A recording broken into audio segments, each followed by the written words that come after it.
most adults would feel that a developed consideration for children would involve leaving children alone sexually to find their own way for themselves with their own peer groups and not with adults.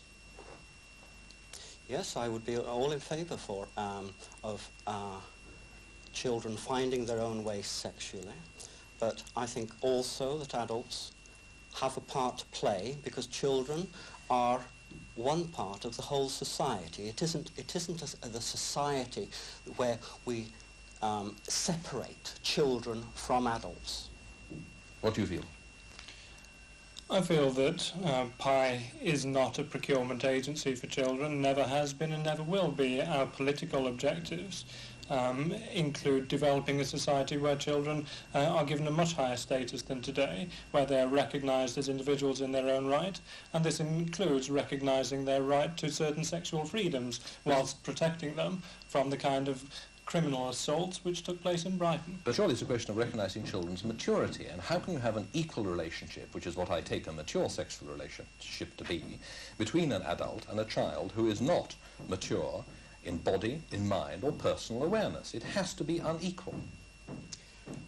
I don't accept that this concept of maturity at all.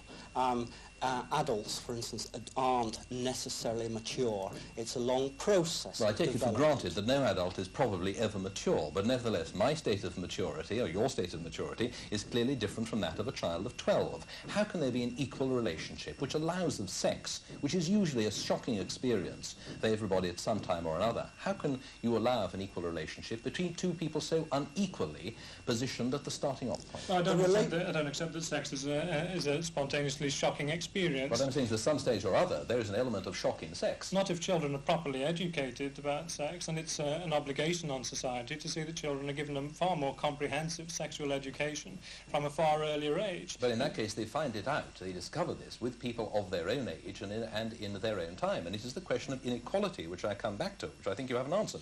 Indeed, by your lights, the relationship is unequal in the same way that a teacher-child relationship is unequal, in the same way that a parent-child relationship is unequal. The teacher is not exploiting the child sexually. And nor is a paedophile. Pedophiles do not exploit children. Pedophiles are using the child's sexuality. No, pedophiles do not use a child's sexuality. Pedophiles develop a mutual sexuality with the child. It's an entirely reciprocal relationship. But you can't say that because of this business of immaturity and the inequality of the relationship. Yes, but the definition of maturity is yours. We don't share it. Well, what is your definition of maturity in this context? Now, how can a child of 12 make a mature judgment about something like sex for the first time, which it has not the first idea about, and cannot possibly weigh the consequences of it? You're imputing to a sexual relationship heavy judgmental issues which No, I'm not. I'm talking about the intrinsic. physical and psychical response. Yes. A child is able to recognise a pleasurable experience. He is able to recognise a pleasing emotional experience. He is able to express consent and to recognise that this is something he wishes to continue. And a responsible, caring paedophile it always refers to the wishes of the child.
you.